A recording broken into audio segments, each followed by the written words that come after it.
వచ్చిన తర్వాత రేవంత్ రెడ్డి చెప్పేటి ఏమో అన్ని నీతి మాటలు, చేసేటి ఏమో ఇట్లాంటి దుర్మార్గమైన చేష్టలు. ఈ నారాయణఖేడ్లో రేవంత్ రెడ్డి గారి పరిపాలన, నారాయణఖేడ్లో తెలంగాణ రాష్ట్రంలో దుర్మార్గమైన పరిపాలన, ఆడపిల్లలకు కూడా ప్రొటెక్షన్ లేని పరిపాలన ఇది కొనసాగుతుంది. వెనకటి కూడా ఇట్లా జరగకుండొచ్చు, రాజులు కూడా ఈ మాదిరిగా చేయకపోవచ్చు. అంతకంటే అధ్వానంగా ఈ రేవంత్ రెడ్డి పరిపాలన జరుగుతుంది. ఇక్కడ ఉన్న నారాయణఖేడ్ ఎమ్మెల్యే కూడా ఇట్లాంటివన్నీ ప్రొటెక్ట్ చేసుకొని ఎక్కడ కూడా ఏది జరిగినా, ఇన్సిడెంట్ జరిగినా అక్కడ సంబంధించిన ఆఫీసర్ని సస్పెండ్ చేయమని డిమాండ్ చేయాలి, వాళ్ళని ఆదుకోవాలి. అట్లాంటిది పోయి వాళ్ళని ప్రొటెక్ట్ చేసి ఈ వీళ్ళది తప్ప అనేది క్రియేట్ చేసే ప్రయత్నం చేస్తుండ్రు.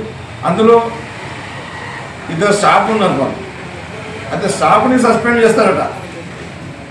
వాళ్ళది ఏముంటుంది, వాళ్ళ డ్యూటీ ఏముంటుంది, వార్డెన్ ఎలా చెప్తే అలా పనిచేయాలి. వార్డెన్ ఆమె కొడుకుని పంపించి ఇలాంటి పనులు చేపిస్తుంది, వాళ్ళ ద్వారానే ఇలాంటి పనులు చేపిస్తుంది. ఆమె తప్పులేదట, వీళ్ళు ప్రొటెక్ట్ చేయడం, ఆమెనేమో ట్రాన్స్ఫర్ చేస్తారట, వీళ్ళిద్దరినేమో సస్పెండ్ చేస్తారట.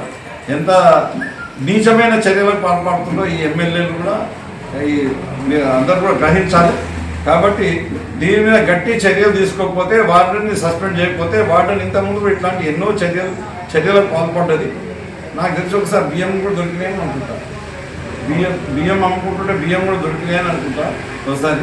ఇట్లాంటి ఎన్నో చర్యలకు పాల్పడ్డారు. కాబట్టి ఇమీడియట్గా వార్డెన్ని కూడా సస్పెండ్ చేయాలి.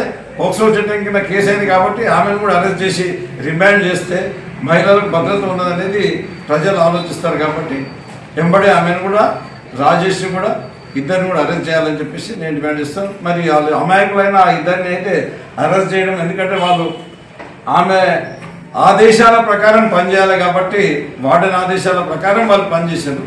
వాళ్ళ ఇన్నోసెంట్ని అనవసరంగా ఇరికించి వీళ్ళు ఎవరైతే నేరం చేసినారో వాళ్ళని కాపాడే ప్రయత్నం చేస్తున్నారు. ఇది మంచిది కాదని చెప్పేసి అది విరమించుకోవాలని పోలీసు వాళ్ళు కూడా కరెక్ట్గా ఎంక్వైరీ చేసి ఖచ్చితంగా చర్యలు తీసుకోవాలని చెప్పేసి నేను డిమాండ్ చేస్తాను. ఇమీడియట్గా అరెస్ట్ చేసి రిమాండ్ చేసి వాళ్ళకి బెయిల్ రాకుండా కూడా మంచిగా కౌంటర్లు వేపియాలి, పీపీతో కౌంటర్లు వేపియాలని డిమాండ్ చేస్తాను.